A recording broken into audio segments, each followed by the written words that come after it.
அனைவருக்கும் வணக்கம். இப்போது நாம் 2025ஆம் ஆண்டுக்கான கன்னி ராசியின் பொது பலன்களை பற்றி தெரிந்து கொள்ளப் போகிறோம். மேலும் 2025ஆம் ஆண்டில் கன்னி ராசியினர் செய்ய வேண்டிய பரிகாரங்களை பற்றியும் தெரிந்து கொள்ளப் போகிறோம். எனவே இந்த காணொளியை நீங்கள் முழுமையாக காணுங்கள். ஒருவேளை இந்த சேனலில் நீங்கள் இன்னும் சப்ஸ்கிரைப் செய்யாமல் இருந்தால் கீழே உள்ள சப்ஸ்கிரைப் பட்டனையும் அருகில் உள்ள பெல் பட்டனையும் அழுத்தி இந்த சேனலில் சப்ஸ்கிரைப் செய்து இணைந்து கொள்ளுங்கள். இந்த சேனல் உங்களுக்கு பயனுள்ளதாக இருக்கும். நோட்டிஃபிகேஷனுக்கான பெல் பட்டனை நீங்கள் அழுத்தினால்தான் வருங்காலத்தில் நான் வெளியிட போகும் காணொளிகளுக்கான நோட்டிஃபிகேஷன்கள் உடனுக்குடன் உங்களை வந்து சேரும்.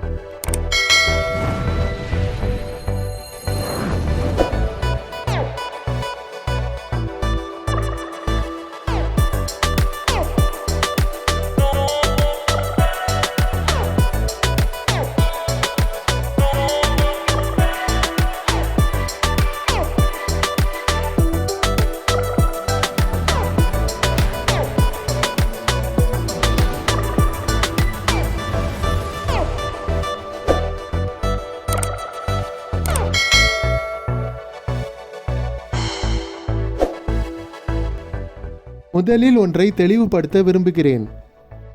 இப்போது நான் கூறப்போவது எல்லாமே பொது பலன்கள் மட்டுமே. ஒருவேளை உங்களுடைய தனிப்பட்ட ஜாதகத்தின் முழு பலனையும் துல்லியமாக தெரிந்து கொள்ள விரும்பினால் உங்களுடைய பிறந்த ஜாதகத்தை ஒரு அனுபவம் வாய்ந்த ஜோதிடரிடம் காட்ட வேண்டும். ஏனென்றால் உங்களுடைய தனிப்பட்ட ஜாதகத்தில் உள்ள கிரக அமைப்புகள் மற்றும் தசாபுக்திகளை பொறுத்தே உங்களுடைய வாழ்க்கை அமையும். 2025ஐ பொறுத்தவரை கன்னிராசினர் பலருக்கும் இது ஓரளவுக்கு நல்ல ஆண்டாகவே அமையும். அவரவர் தனிப்பட்ட ஜாதகத்தில் உள்ள தசாபுக்திகளை பொறுத்துதான் இந்த ஆண்டு நல்ல ஆண்டா அல்லது சுமாரான ஆண்டா என்று சொல்ல முடியும். ஆனால் 2025ஆம் ஆண்டை பொறுத்தவரை ஒரு நல்ல விஷயம் மட்டும் அனைத்து கன்னிராசினருக்கும் பொருந்தும். இந்த ஆண்டில் பெரும்பான்மையான கன்னிராசினருக்கு சேமிப்பை அதிகரிக்க ஒரு சில வாய்ப்புகள் அமையும். வருடம் எந்த அளவிற்கு கன்னிராசினரால் சேமிக்க முடியும் என்பது அவரவர் தனிப்பட்ட ஜாதகத்தில் உள்ள கிரக அமைப்புகள் மற்றும் தசாபுக்தியை பொறுத்தே அமையும். தற்போது நடக்கும் தசாபுக்தி மிகவும் கடுமையாக இருந்தால் அந்த ஒரு சிலருக்கு இது முடியாமல் போகும். அடுத்ததாக, யாருக்கெல்லாம் பிறந்த ஜாதகத்தில் வீடு கட்டவோ அல்லது வீடு வாங்கவோ யோகம் இருந்து தற்போது அதற்கு சாதகமான தசபுக்திகள் நடக்கும் பட்சத்தில் அவர்களுக்கு இந்த ஆண்டில் வீடு வாங்கவோ கட்டவோ யோகம் அமையும். திருமணமான கன்னிராசினரில் யாருக்கெல்லாம் குழந்தை பிறக்கும் யோகம் இருந்து தற்போது தசாபுக்திகள் குழந்தை பிறப்புக்கு சாதகமாக இருந்தால் இந்த வருடத்தில் குழந்தை நிச்சயமாக உண்டாகும். குறிப்பாக பிப்ரவரி, மார்ச், ஜூன், ஜூலை, அக்டோபர், நவம்பர் மாதங்களில் பிறந்தவர்களுக்கு அந்த வாய்ப்புகள் நிச்சயமாக அமையும். அதேபோல தற்போது நடக்கும் தசாபுக்தியை பொறுத்தே குடும்ப வாழ்க்கையும் அமையும். கன்னிராசினரில் யாருக்கெல்லாம் குடும்ப வாழ்க்கைக்கு ஒவ்வாத தசாபுக்திகள் நடக்கிறதோ அவர்களுக்கு இந்த வருடத்தில் வாழ்க்கை துணையுடன் பிரச்சனைகள் ஏற்படலாம், பிரிவுகளும் ஏற்படலாம். அப்படிப்பட்டவர்கள் இந்த வருடம் சற்று கவனமாக இருக்க வேண்டும். குறிப்பாக ஆகஸ்ட் மற்றும் செப்டம்பர் மாதங்களில் மிக கவனமாக இருக்க வேண்டும். அப்படிப்பட்டவர்கள் நேரம் கிடைக்கும் போதெல்லாம் முதலில் விநாயகரை வழிபட்டுவிட்டு பின் முருகனை மனதார வழிபட வேண்டும். கன்னிராசினரில் யாருக்கெல்லாம் கடுமையான தசாபுக்திகள் நடக்கிறதோ அவர்களது வாழ்க்கை துணைக்கு உடல்நல கோளாறுகளோ அல்லது ஏதாவது ஒரு ஆபத்தோ ஏற்படலாம்.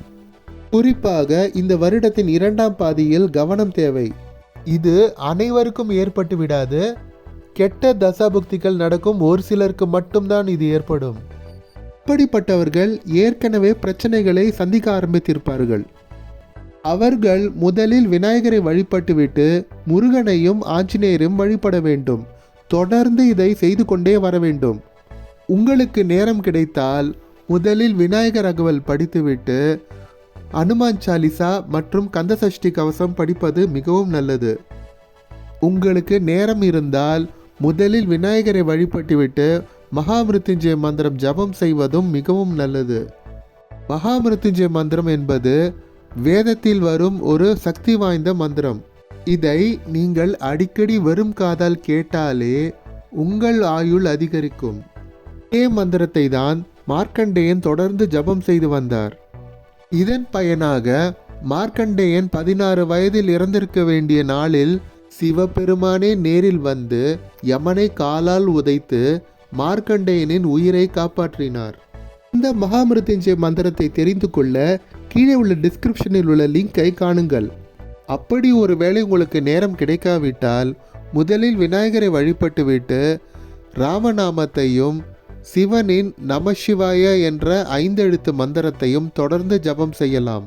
அத்துடன் முருகனின் சரஹணபவ என்ற 6 எழுத்து மந்திரத்தையும் ஜபம் செய்யலாம். ஒருவேளை உங்களுக்கு தானம் செய்யும் அளவிற்கு வசதி இருந்தால் நோயாளிகளுக்கு மருத்துவ உதவிகளை செய்யலாம், மருந்துகளை வாங்கி தரலாம். இப்படி செய்வதன் மூலம் வருங்காலத்தில் உங்களுக்கு வரவிருக்கும் நோய்களிலிருந்து நீங்கள் காப்பாற்றிக் கொள்ள முடியும். இருந்தால் அன்னதானமும் செய்யலாம். ஒருவேளை உங்களுக்கு தானம் செய்ய வசதி இல்லாவிட்டால் நீங்கள் ஊனமுற்றவர்களுக்கோ வயதானவர்களுக்கோ நடப்பதற்கு உதவி செய்யலாம். இதுவரை கூறிய பரிகாரங்கள் மூலம் உங்களுடைய தொழிலுக்கு ஏற்படும் தடைகளையும் நீங்கள் விலக்கிக் கொள்ள முடியும். 2025ஆம் ஆண்டில் ஆகஸ்ட் மற்றும் செப்டம்பர் மாதங்களில் புதிய ஒரு போர் அல்லது கலவரம் போன்ற வன்முறை வெறியாட்டங்கள் ஏற்படுவதற்கான வாய்ப்புகள் அதிகமாக உள்ளது. ஒருவேளை உங்களுக்கு தற்போது நடக்கும் தசாபுக்தி சரியாக இல்லை என்றால் உங்களுக்கு ஆபத்து ஏற்பட வாய்ப்பு உண்டு. இதை கேட்டு உடனே நடுங்கிவிட வேண்டாம். வேளை உங்களுக்கு நல்ல தசாபுக்திகள் நடக்கும் பட்சத்தில் உங்களுக்கு எந்த ஆபத்தும் ஏற்படாது. யாருக்கெல்லாம் கெட்ட நேரம் நடக்கிறதோ அவர்கள் ஆகஸ்ட் மற்றும் செப்டம்பர் மாதங்களில் கவனமாக இருக்க வேண்டும். செய்திகளை உன்னிப்பாக கவனிக்க வேண்டும். புதிய ஒரு போர் அல்லது கலவரம் ஏற்படும் பட்சத்தில் அந்த இடத்தை விட்டு உடனே நழுவிவிட வேண்டும். ராசினரில் யாருக்கெல்லாம் தொழிலில் பிரச்சனைகள் இருக்கிறதோ அவர்கள் உடனடியாக தங்களுடைய அறிவையும் திறமையையும் அவசியம் வளர்த்து கொள்ள வேண்டும். நான் மீண்டும் கூறுகிறேன், இதுவரை நான் கூறியது எல்லாமே பொது பலன்கள் மட்டுமே. ஒருவேளை உங்களுடைய தனிப்பட்ட ஜாதகத்தின் முழு பலனையும் துல்லியமாக தெரிந்து கொள்ள விரும்பினால் உங்களுடைய பிறந்த ஜாதகத்தை ஒரு அனுபவம் வாய்ந்த ஜோதிடரிடம் சென்று காட்டுங்கள். ஏனென்றால் உங்களுடைய தனிப்பட்ட ஜாதகத்தில் உள்ள கிரக அமைப்புகள் மற்றும் தசாபுக்திகளை பொறுத்தே உங்களுடைய வாழ்க்கை அமையும். உங்களுடைய கருத்துக்களை கீழே உள்ள கமெண்டில் கட்டாயம் பதிவிடுங்கள். இந்த காணொளி உங்களுக்கு பிடித்திருந்தால் கீழே உள்ள லைக் பட்டனை அழுத்துங்கள். நீங்கள் லைக் பட்டனை அழுத்தினால்தான் மேலும் பல பயனுள்ள தகவல்களை உங்களுடன் பகிர்வதற்கு எனக்கு இன்னும் ஊக்கமளிப்பதாக இருக்கும். ஒருவேளை இந்த சேனலில் நீங்கள் இன்னும் சப்ஸ்கிரைப் செய்யாமல் இருந்தால் கீழே உள்ள சப்ஸ்கிரைப் பட்டனையும் அருகில் உள்ள பெல் பட்டனையும் அழுத்தி இந்த சேனலில் சப்ஸ்கிரைப் செய்து இணைந்து கொள்ளுங்கள். இந்த சேனல் உங்களுக்கு பயனுள்ளதாக இருக்கும். நீங்கள் கீழே உள்ள நோட்டிஃபிகேஷனுக்கான பெல் பட்டனை அழுத்தினால்தான் வருங்காலத்தில் நான் வெளியிட போகும் காணொளிகளுக்கான நோட்டிஃபிகேஷன்கள் உடனுக்குடன் உங்களை வந்து சேரும்.